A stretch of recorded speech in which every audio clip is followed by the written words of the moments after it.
Hi, welcome back to my channel. I'm Val the Realtor, and we are in the middle of a polar vortex this week, so I thought what a great opportunity to have a fireside chat and answer your questions. This is also a really great time to like, subscribe, and watch my other episodes.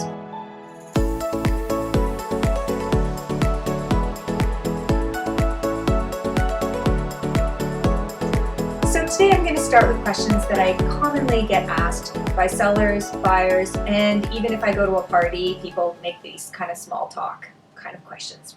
So for our first question, when is the best time to sell? Well, if I had a crystal ball, I would also be able to predict lottery winning numbers. So it doesn't always work that simply, but I will tell you this. If you have a cleaned up, priced well home, it is always a good time to sell.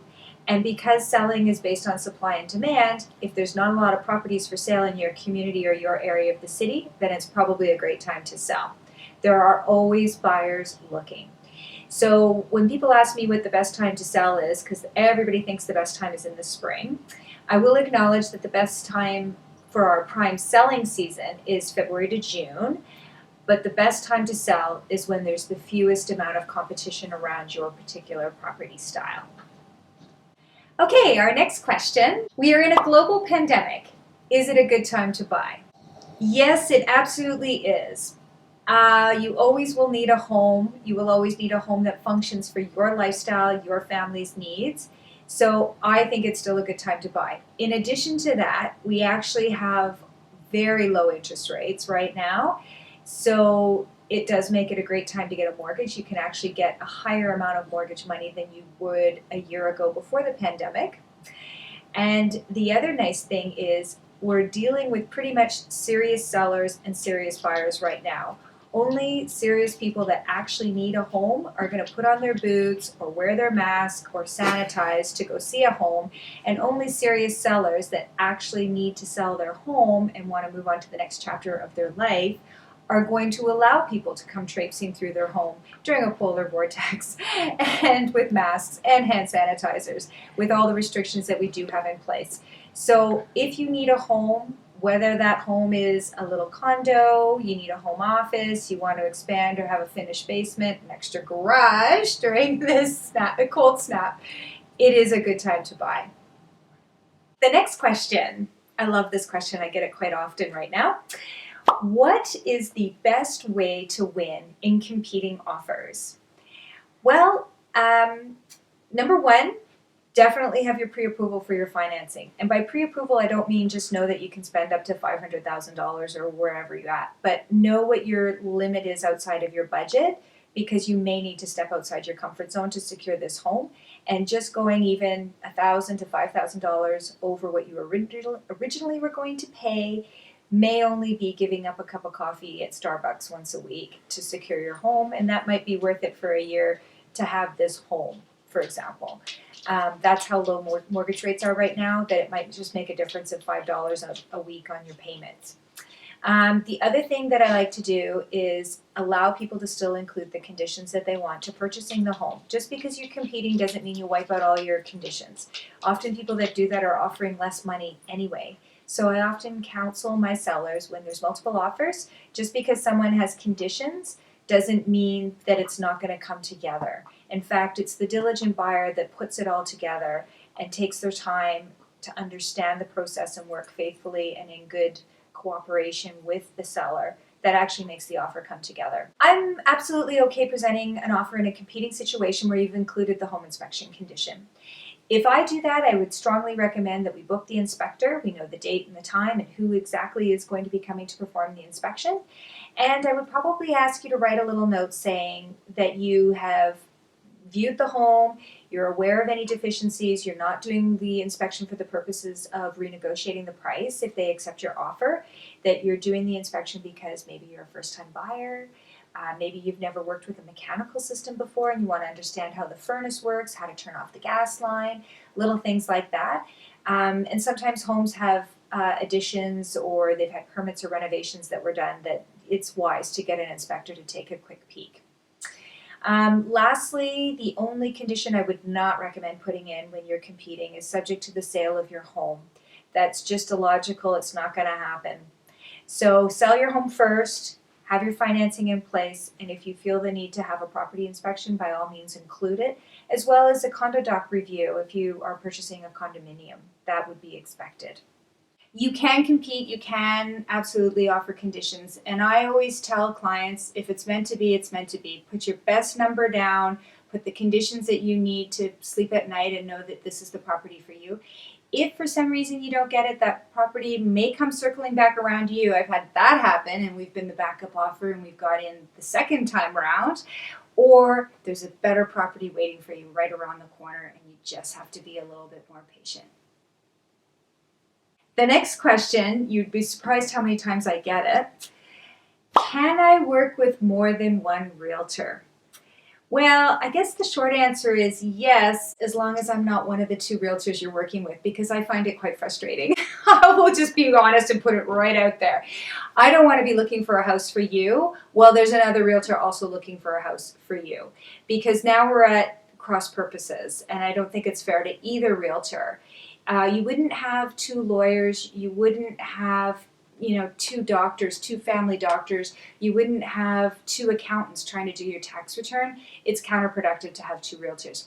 There are a couple of exceptions. If you are, example, selling in Toronto and buying in Calgary, yes, you're going to have two realtors. I want to know about that realtor. I want to introduce myself to that realtor, and I want to make sure we can work together to have a seamless transition for you from one home to the next. You might also be porting a mortgage, so it's going to be very important that we align our dates with both transactions. Sometimes you are buying and selling within the city of Calgary, and maybe you're going out to Cochrane or Rocky View, and you have a realtor out there that specializes in the area, and maybe you've even found that house first, and you feel like you want to work with that realtor on that side of the transaction, and then I will work on the sell side of the transaction for your current home, or vice versa, and that happens, and I'm fine with that. But I had a showing just a couple weeks ago. I couldn't believe it. It was a mother with her adult children that were assisting her in the home, in the home search. And I went out and I met the mother and the daughter, showed them the home. And the way it works right now is we can only take two adults through at one time. And the brother, who was in his early 30s, also wanted to see the home because he was going to be living in the home for a time with his mom.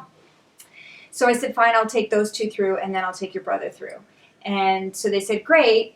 I was taking the mom and daughter through. I'm on the second floor. We're looking out the bedroom window, and we can see in the driveway the brother is standing there with this man, and they kept calling him by his name. And I'm like, I'm sorry, I don't understand. How is he related to the family? Because we're not supposed to have multiple households in the showings.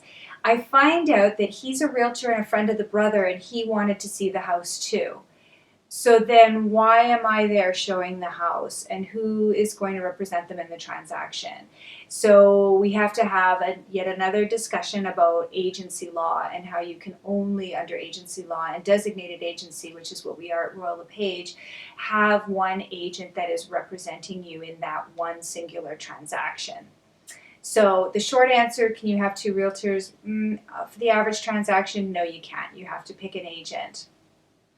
My last question today, why is the listed square footage smaller than it used to be, or why do realtors only list the square footage that is above grade? That's actually a very good question and very astute for you to notice. In Alberta, we have something called the RMS, which stands for the Residential Measurement Standard, and we're all required to measure all properties the same way, so that when you are comparing based on square footage, you're actually comparing based on the same way we measure. So because of that, that change was effective a couple of years ago. And as a result, some people go to sell their house and find out their square footage is less than what it used to be. Because when they purchased, we probably were measuring the perimeter of the house and multiplying it to get an interior square footage. And we no longer do that. And we don't include party walls, and there's certain things with condominiums and attached homes like townhouses and duplexes where it changes, and so your square footage could have shrunk.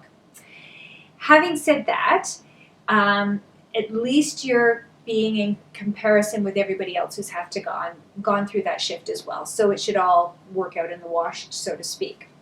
Now, why do we only market the above grade square footage? That's because if you have a home in, let's say, from 1910 that maybe has the same footprint, might have 900 square feet basement as well, but that maybe 4 to 6 feet of basement isn't necessarily livable, or even you couldn't finish it to make it interior space, versus maybe an 2005 home that also has a 900 square foot basement based on the footprint that is finished and is livable. It might even have a walkout. So there's so many variations with the basement, and we don't actually consider it part of the livable space for that reason. So we mark it just the above grade square footage. If you are moving here from another province or from the States, where they tend to calculate the square footage based on the entire footprint of the inside of the home, you should be aware. So that 1,200 square foot bungalow that seems really small and you don't think your family's going to fit, chances are the footprint is 1,200 square feet, so you'll have approximately 1,000 square feet more in the basement. So you actually might be looking at 2,200 square feet of livable space. Well, that's it for our fireside chat today. Thanks so much for coming. I'm very passionate about real estate and love to chat about it. So please like, subscribe, and comment. Ask more questions for my next fireside chat. Hopefully next week we're going to be out of this polar vortex and I will be back out on the road showing you homes and talking about many aspects of real estate. I would love to share that with you. Please like, subscribe, comment, and share with your friends. Have a great weekend. Amazing! Yay!